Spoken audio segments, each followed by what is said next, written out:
All right, welcome to Life in the Bricks podcast, where we talk to real people about real issues that affect us each and every day. I'm excited about the show tonight because I have on stage with us a group of men who are great fathers, great leaders in the community. And because Father's Day is coming up, I want to show a lot of love to fathers this week. And I couldn't think of a better group of individuals to do that with other than the gentleman that I have on the call tonight. So, guys, welcome to the show. Welcome to Life in the Bricks podcast. Please share this podcast on all your social media platforms. I want to do a selfless plug tonight. I want to plug this new book called I Called Him Dad, Lessons on Fatherhood. It's a book that I've written about my dad, especially going into Father's Day, man, and some of the lessons that he taught us. And that's kind of what we'll be talking about tonight. And I wanted my brothers to be on the line with me tonight, man, because those who don't know, we have a group that meets every Tuesday and Thursday, and we come together for prayer and fellowship and testimony. And we definitely want to make sure that we share the link for men to be able to get on this call and talk about issues and pray together and laugh together and talk together. And so I wanted to talk tonight just to these guys. So again, guys, welcome to the show. Tonight I want to start out this book. And I want to give a shout out to my brother Reginald for contributing to the book. And you know, he did a forward to the book, and I definitely want to appreciate him for his contribution. But tonight I want to start by talking about what fatherhood is, man. Fatherhood, Webster defines fatherhood as the state of being a father, the character or authority of a father, paternity. Fatherhood refers to the state or condition of being a father and the qualities and characteristics associated with being a father. Biological paternity and the role of father figure in a family or community includes providing children with emotional support, guidance, and discipline. Fatherhood is an important and complex aspect of family life and significantly impacts children' well-being and development. That's what Webster says. But tonight, I want our fathers on the line to just kind of talk about what fatherhood means to them, and you know, if you got a special definition or a special thought on fatherhood, I'd like to hear what you have to say. Anybody got any comments on fatherhood? Leadership. Leadership. Um, Me as growing up, um, my father left me when I say about 4, 5 years old. I wasn't even in school, and my mother had to take over. So I started looking towards men's around me, my grandfather, my uncles, and other older guys that was around me. Uh, Even though my grandfather had a path of, hey, I go to work, my wife is a homebody, I go to work, I'm taking care of home. When I go to work, hey, when I get my check, I'm handing it over because, like the Bible said, man, take care of home. And so, me, I started looking at that. My grandfather goes to work every day. He comes home, he take care of home. And so that was instilled in me to take care of home. And so you got to be, my grandfather was a praying man. You got to be a praying man. I was married for a long time. Uh, I had my first child at the age of 21. I said, "Well, God, you gave him to me, so therefore I need to take care of him." So I went out, got me a good job, and Bought my first house at 21. Married my wife at the age of 21. Bought my house, had a little lovely family. But also came up short not praying to God about this. Didn't put God first in my home. So I fell short on it. And my leadership to my oldest wasn't like my grandfather. He didn't see where dad is taking care of home. Well, I was taking care of home because I was taking care of all the bills and everything, but I fell short because it wasn't no love in there. It was like a routine. Dad goes to work, dad comes home, pays the bill.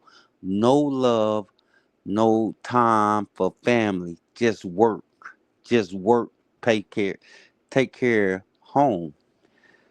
So now that I'm getting older and I'm trying to get myself back together and I need to show leadership. And the leadership comes from prayer.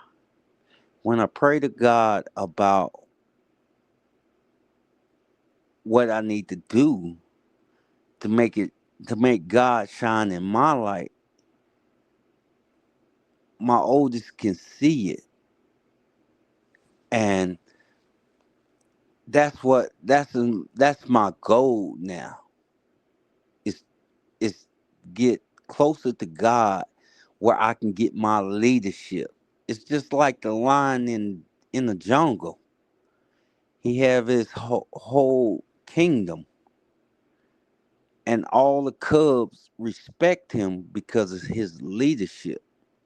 Now I want to be that lion in the jungle to get the leadership back in my home. Man, I appreciate that. Anybody else? Amen.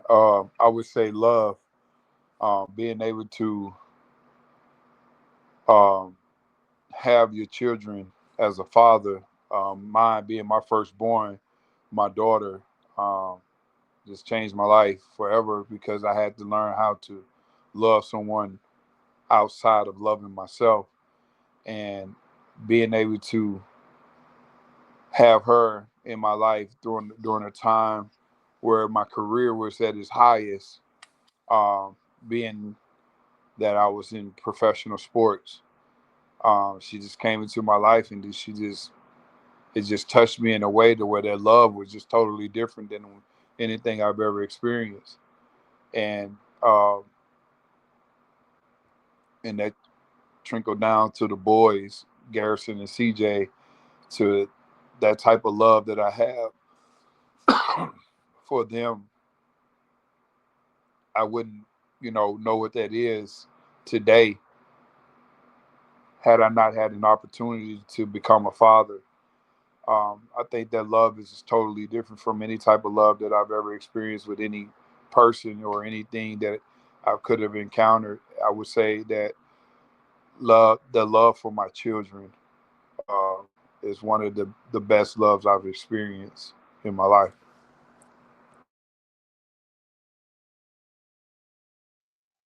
Leadership, love. Anybody else? Mine is I'm just praising God that I didn't have my father, of course, was uh, out of my life at 6 months old. My original father, my birth father, but I didn't have a stepfather that really uh, gave anything to me that I could. Well, I won't say he didn't have any real love or affection or we didn't have any relationship that way. But my grandfather, I guess we all fall on our grandfather sometime.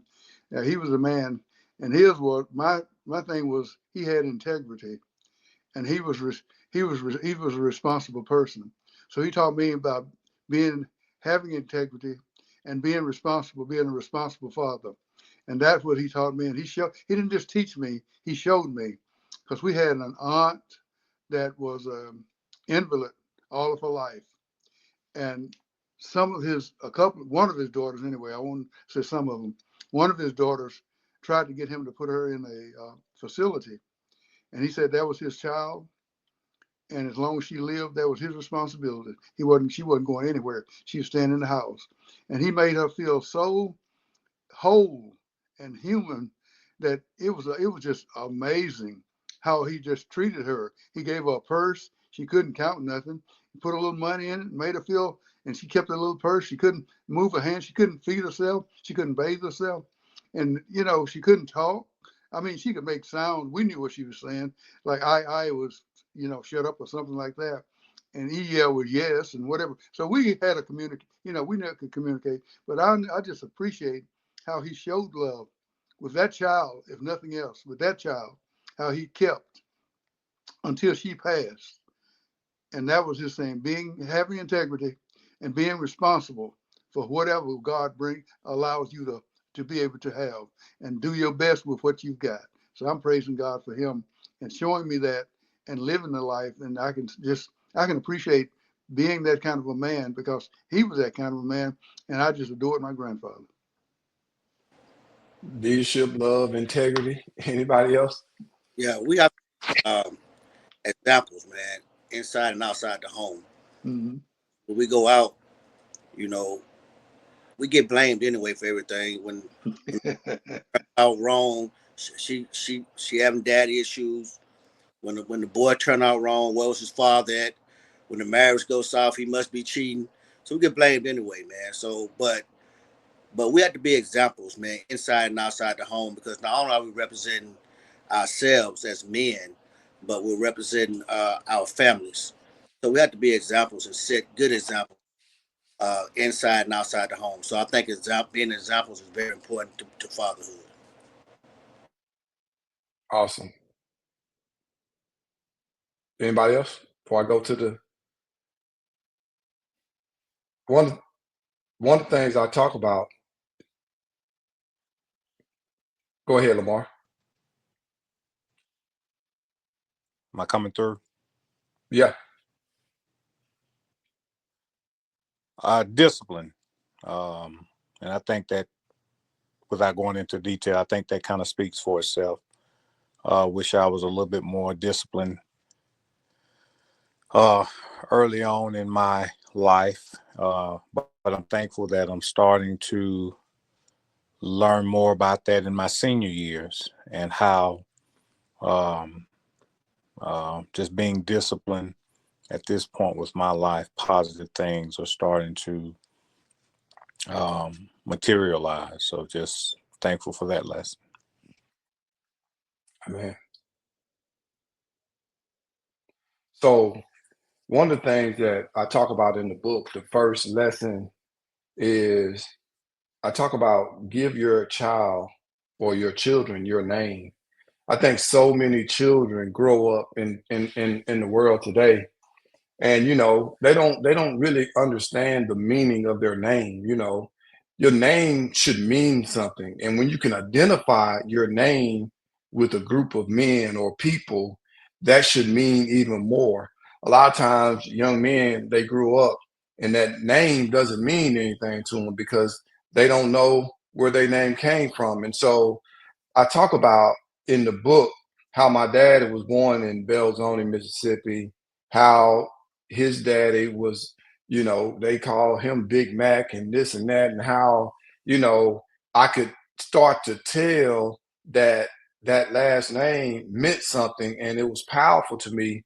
And so I think back, if we can just give children our name and it means something to them, they can have a better outlook on life. So I just want to see if y'all want to touch on that, especially when it comes to our name and what's in a name, and how important that is to the growth and maybe development of a young person. Well, Me, I had a nickname. They used to call me around the school and everything. They used to call me Country Mouse because I came from the country and came to the city. Went from the city back to the country. Came back to the country to the city. And And I was sitting down when my son was younger, and I told him about that, and he just laughed. And we read the story of the mouse, city mouse, and country mouse, and so my godfather gave him a name. One day we was out deer hunting and gave my oldest son a name, call him Buck. Buck is a Buck is the male deer, the strongest. And he looked at him and he said, "We're gonna call you Buck." And from that day on, it was just like my son is just happy about the nickname. And I explained to him nicknames and your last name are important. Fletcher, it's so many of us around here, and you got to get to know your family. My Crutcher family, the Crutcher side is even stronger. It's so many of us around here. You have ancestors. Look up your ancestors. And my son done that for a school project. And he found out, hey, my grandfather, my great grandfather was one in the war. Hey, just looking up his ancestors on each one of them. His grandfather, my dad, was a gopher in the Vietnam War. Crawl up in the little manhole. Got a purple heart. That made him proud. And my dad gave him his purple heart before he left this world.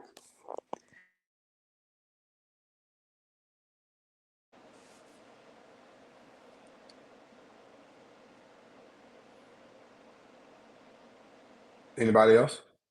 Yeah, I think giving a kid your last name makes them feel like that you wanted them. Makes you feel like a sense of they feel like a sense of belonging to you as a father. Because as fathers, as we if we are the leaders that we're supposed to be, everybody wants to be close to the leader. And I think giving a child your last name is making them seem like they're getting closer to you, closer to the leader. So I think it's very important. Mm-hmm. And and I guess I got a plus. I became a junior, so I got the whole name. Praise God for it. And even when people talk about my dad, they always talk about what a good man that was and whatever. So I have something to live up to.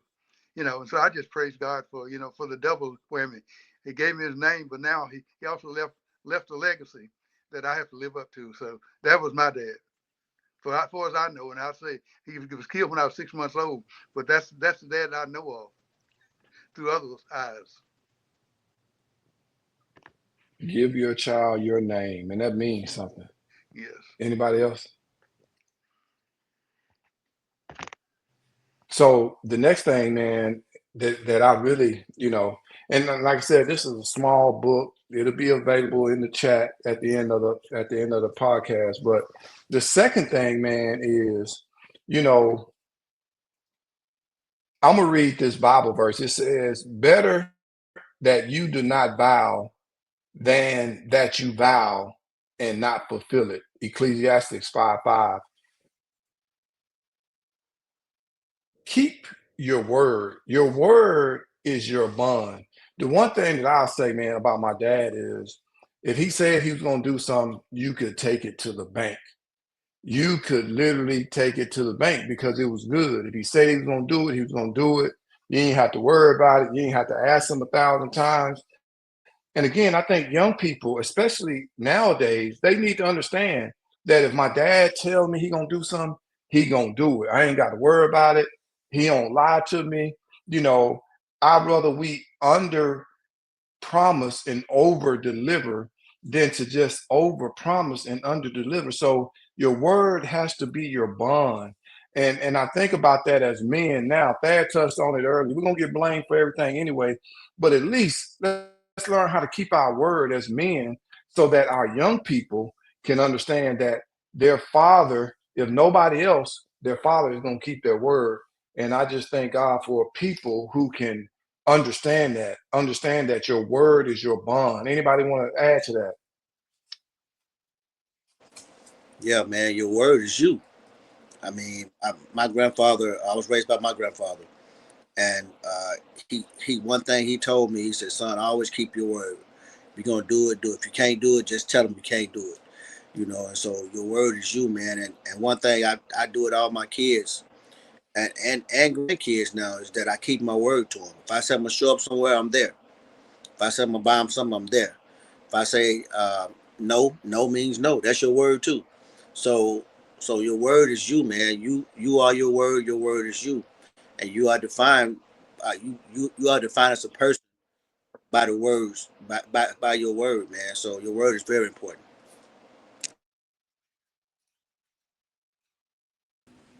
I said like this, Tony. Uh, like people who grew up without fathers in their lives is is more harder on us because we're gonna make sure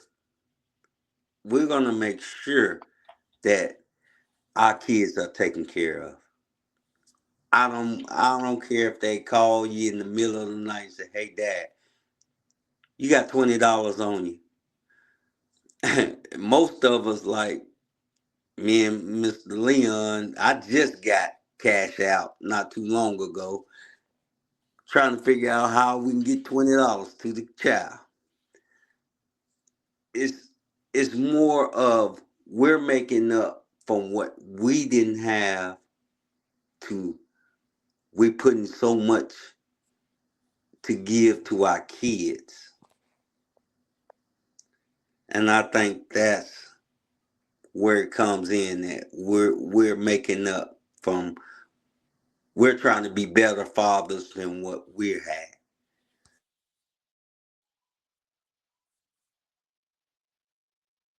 Anybody else? Sticking on what you guys are talking about, and there's a lot of validity to what you just said, Dave. Uh, you know, for the most part of my father being absent, I think what I had and what me and Fred had was a big brother who was our father figure, and his father who didn't allow us to go without being there, without him being seen. Um, that was instrumental for us because we knew there was a figure there, and we knew that if there was someone that we needed to confide into, we could. Um, but again, when Tony was, of course, the leader of the household, we all kind of just looked up to him, and he just kind of showed us the ropes of what it was going to take for us to make it. I think that was another strong point when you say that absent fathers scenario could take place is just having a strong big brother who became the father figure, put a lot of pressure on him to make sure that he was doing the right things, you know, making sure that he was on the up and up so that when we looked up to him, we saw him flourishing and doing the things that he needed to do to be successful. It only made us want to do those things even more easily, not having that same type of reflection from your big brother at that time. And if it was reversed, he was out in the streets doing XYZ, that could have easily influenced us to be the same type of way. So him having that positive impact on us growing up gave us that father figure in the household because mom was busting her butt trying to figure out the best scenarios for us to make it out. Um, it gave us a peace of mind knowing that our big brother was in the house regardless of what was taking place in our lives at the time. And it was a easier pill to swallow because we knew that when he woke up, we woke up with him, and we knew what we had in him. So, you know, a lot of that too, man, is just understanding the obstacles that God gave us during that time, knowing that we had a strong leader in the household, um, and that his dad was going to make sure that we was okay too.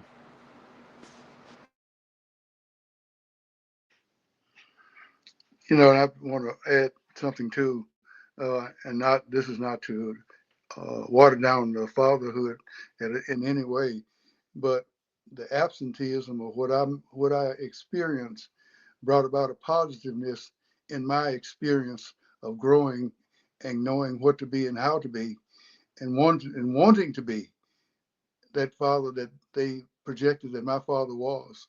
So the absenteeism of not having that and growing up with it served as a ladder for me to climb a little bit higher to get where I needed to be what I needed to be.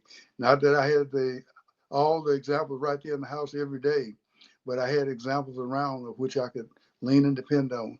So I'm praising God for that because that's sometimes negativism can bring about positive results if you don't let it, you know, settle in you and give you a different spirit. As long as you have the spirit of the Lord, that negative can turn to positive. And it did in my life. So I'm praising God for that.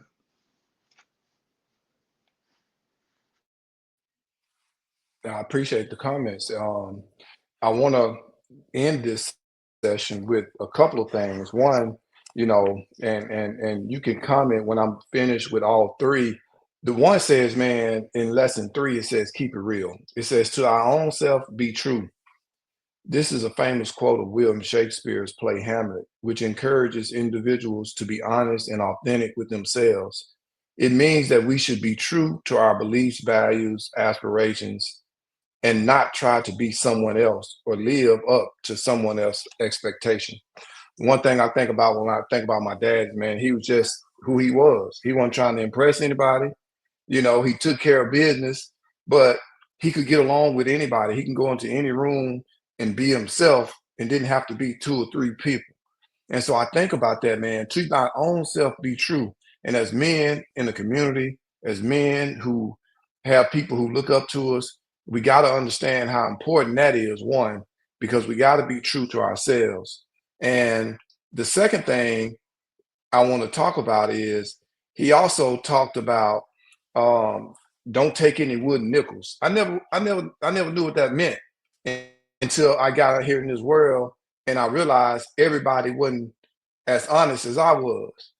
He was teaching me at an early age that people aren't going to be honest and don't take any wooden nickels. They're simply meant watch people, watch what they do because everybody ain't got your best interest. And then the last thing I want to touch on, and you can touch on any one of these at the end, is this: be present. My dad was present. He was present. And as men, leaders, lovers, people who are respected, we got to be present as well. So as we wrap this up, man, you can talk about just keeping it real, not taking any wooden nickels, or being present. I want y'all to give me some feedback on any one of those.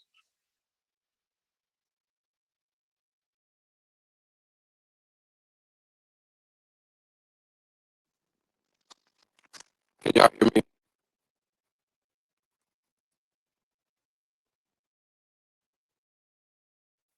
No, you can't hear me. You got static. You got static in your something about your mic might have static. I'll be quiet.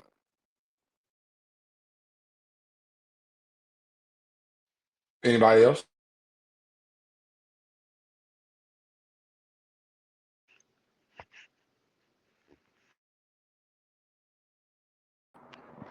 I think when you talk about keeping it real. Don't take any wooden nickels, and being present. Um, that's just character in the person that raised you. Uh, we we never had to worry about Leon being fake. We never had to worry about trusting him, and he was always present. Um, and on the flip side, the other side, me and Fred, you know, the presence wasn't there as much. Uh, never know what it looked like when you talked about keeping it real, other than what we experienced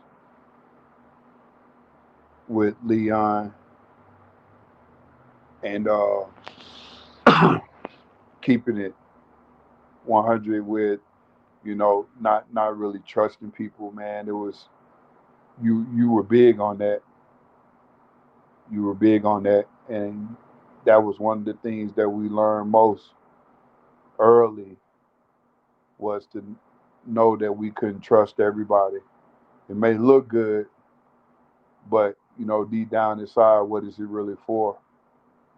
Uh, a lot of what I've experienced as a kid growing up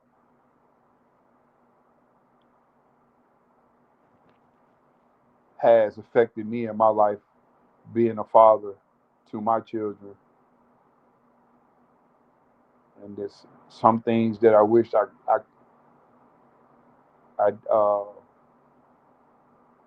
I could do differently, and I should do differently.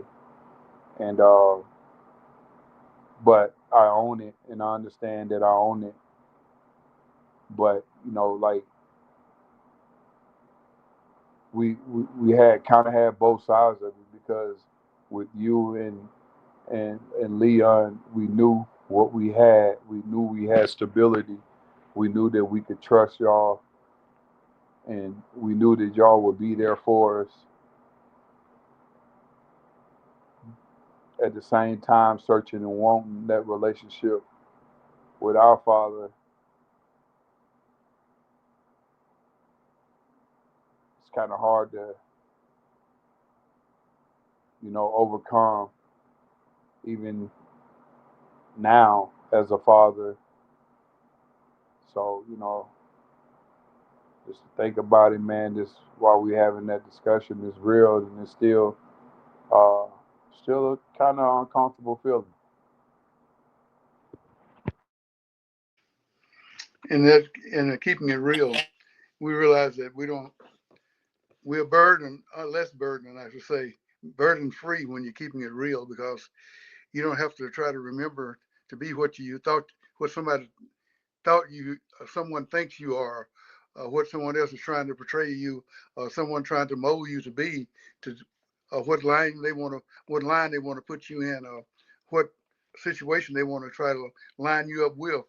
You are real, so you're there, and so you don't have you're free from all of the externals that tries to reshape and remold you, because you are who you are, and you don't have to worry about anybody else trying to define you, because you know your definition. You know who you are. So you don't let life define you, because you know your place. And so that's keeping it real, because once you're there, so you can stand on that. You don't need any changes. You don't need any addendums. You don't need an amendment one, two, or three, because that's you, and you don't have to have those amendments in order to do that. And and being trustful, but it says harmless as a dove.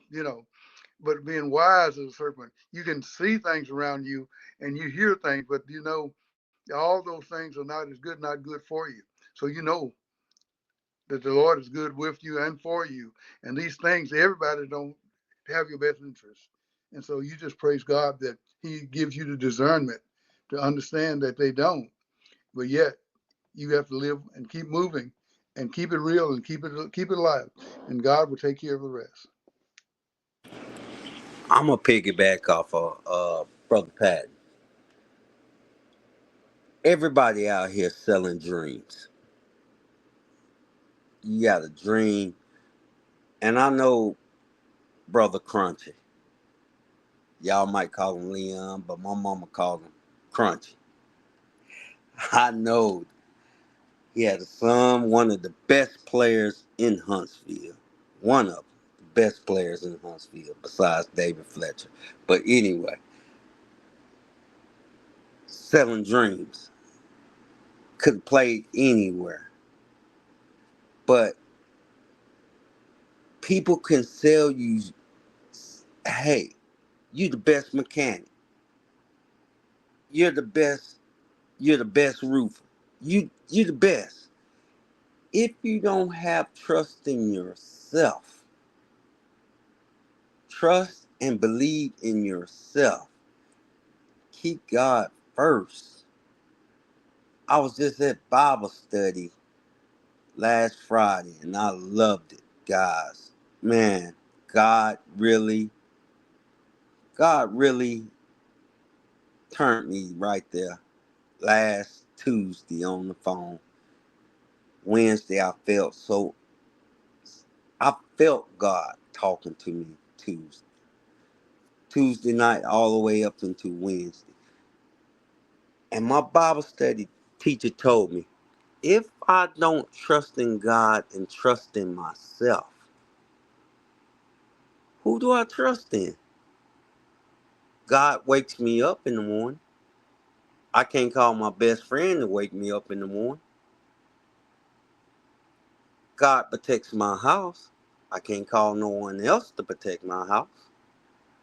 Trust and believe in God and trust in yourself. Stay prayed up. That's what your father meant.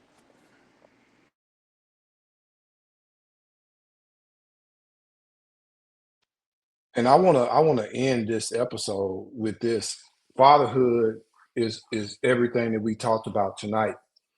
It's so much more. And when we do episode 2, I want to dive a little deeper. I want everybody to be involved. So again, share this on all your social media platforms. It's Father's Day week, and we're talking to fathers and just giving nuggets and giving nuggets and giving nuggets for fatherhood, because we got great examples, great men who've been poured into, men who pour into their sons. And so I want to encourage the fathers to stay encouraged and know that this ain't for the faint. You're not going to be perfect. You're not going to, feel like you've made all the best moves all the time, but you can continue to try as hard as you can so that you can be the best version of the father that you can be. Because again, we're not going to be perfect, but we can be the best fathers that we can be, so that our children can grow and have a better chance at life. So hope you join us next episode for the next edition of Life in the Bricks podcast, our Father's Day edition. Thank you.